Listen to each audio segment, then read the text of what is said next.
अस्सलाम वालेकुम। 19 मई मंगल वाले दिन मैं और मियाँ अकील साहब पंजाब पोल्ट्री एसोसिएशन के यूट्यूब चैनल पर आपके साथ हाज़िर हैं और आज हम बात करेंगे ईद कुर्बान के बारे में, कुर्बानी के बारे में,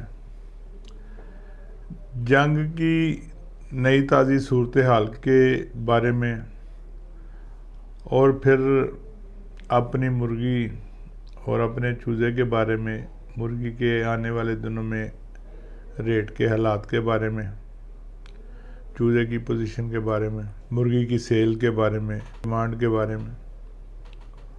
तो आपसे दरख्वास्त है कि हमारे साथ जुड़े रहिएगा। और एक दरख्वास्त और भी है कि अगर आपने हमारा चैनल अभी तक सब्सक्राइब नहीं किया तो प्लीज़ इसे सब्सक्राइब करें, लाइक एंड शेयर करें, ताकि हमारा जो तज्ज़िया है ख़ास तौर पे और लाइव मंडी है वो आप तक पहुंचती रहे, पोल्ट्री से मुतल्लिक़ इन्फॉर्मेशन आपको बर वक्त मिलती रहें। आपका बहुत शुक्रिया।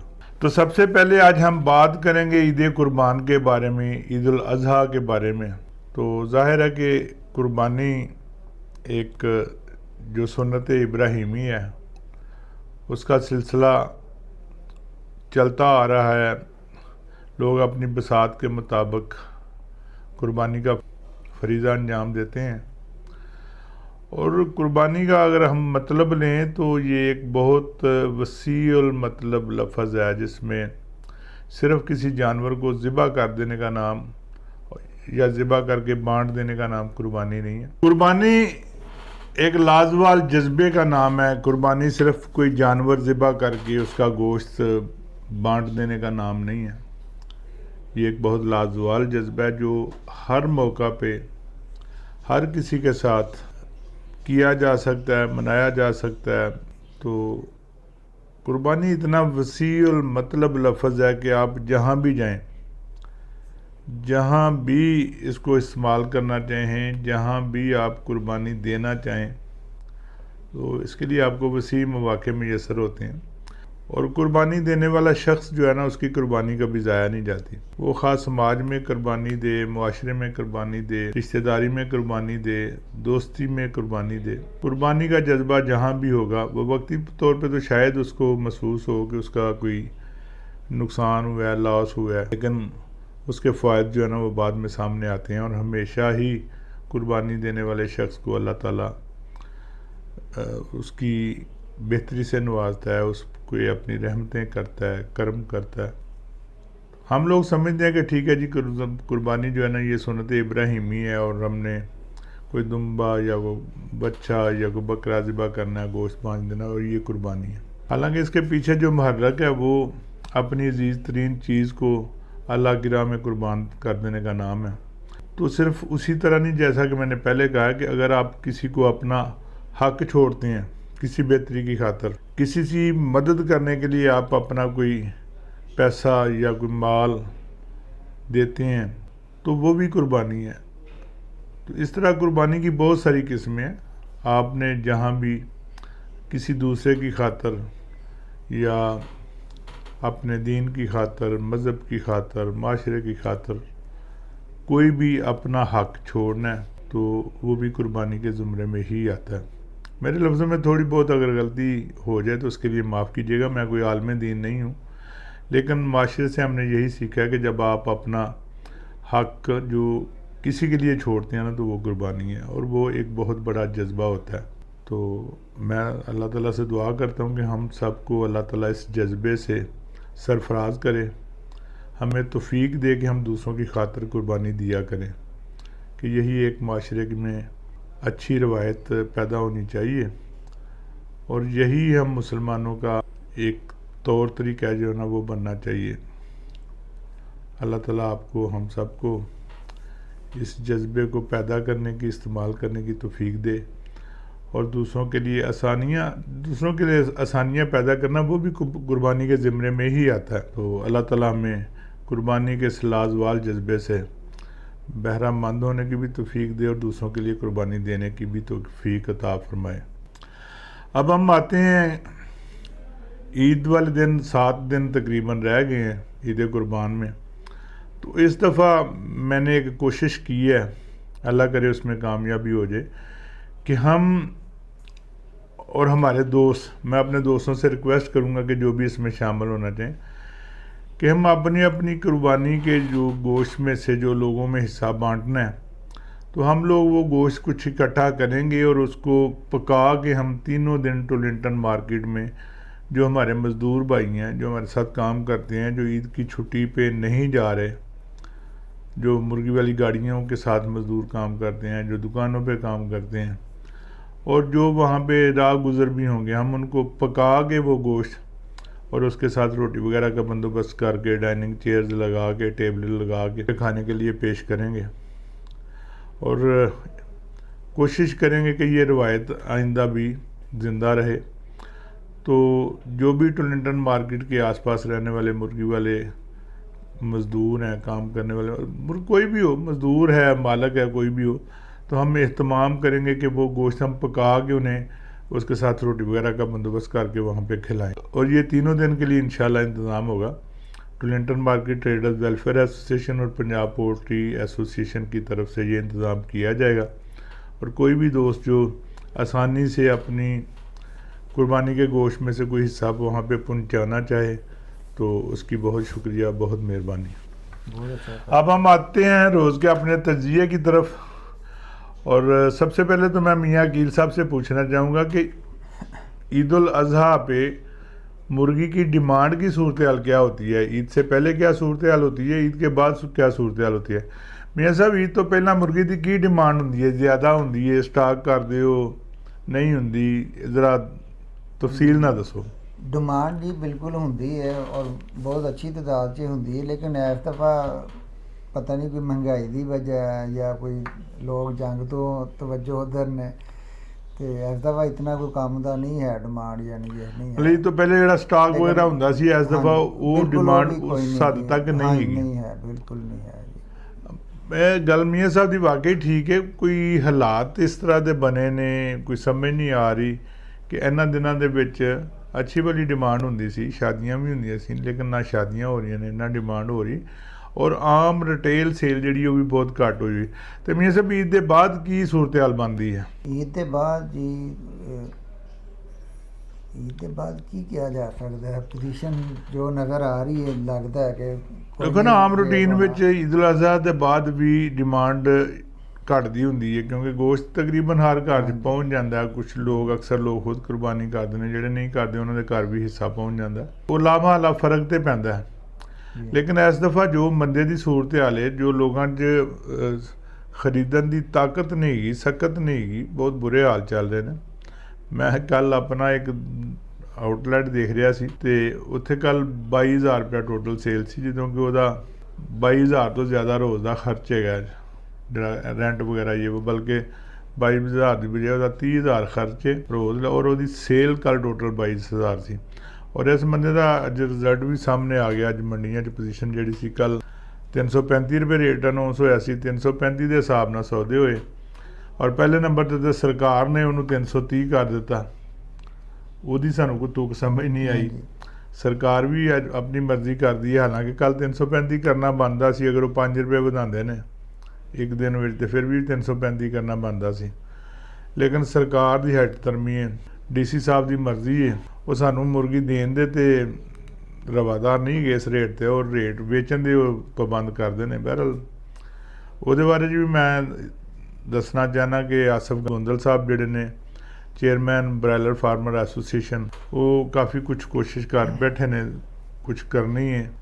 मोहतरमा सलमा भट्ट साहब नाल भी उन्होंने मीटिंग्स हो चुकी ने, और उधर तकरीबन यह तय हो चुका कि 383 तो थले थले जी DC साहब अपनी मर्जी करते हैं मुख्तलिफ शहरों वो नहीं होएगी।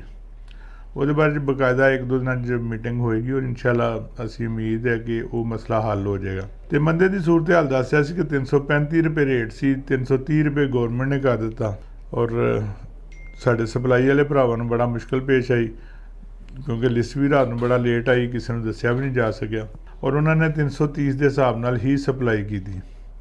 बाद च पता लगा कि नहीं जी रेट 335 सी। तो बहरहाल एक बात पैदा होंदियां ने, इंशाल्लाह उम्मीद है इन्हां दा खात्मा करीब हो जाएगा।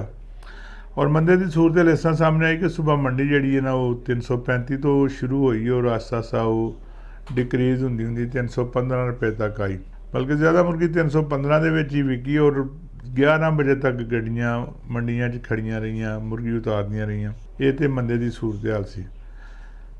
ਬਿਲਕੁਲ ਈਦ ਤੋਂ ਪਹਿਲੇ ਸਟਾਕ ਵੀ ਹੁੰਦਾ ਸੀ, ਰੈਸਟੋਰੈਂਟਾਂ 'ਚ ਸਟਾਕ ਹੁੰਦਾ ਸੀ, ਮਾਲ ਤੇਜ਼ੀ ਹੁੰਦੀ ਸੀ, ਸ਼ਾਦੀਆਂ ਹੁੰਦੀਆਂ ਸੀ। ਇਸ ਦਫਾ ਸ਼ਾਦੀਆਂ ਵੀ ਨਹੀਂ ਔਰ ਸਟਾਕ ਦੀ ਪੋਜੀਸ਼ਨ ਵੀ ਨਹੀਂ ਬਣਦੀ ਪਈ। ਇਹਦੀ ਵਜ੍ਹਾ ਨਾਲ ਰੇਟ ਜਿਹੜਾ ਨਾ ਉਹ ਤਨਜ਼ਲੀ ਦਾ ਸ਼ਿਕਾਰ ਹੈ।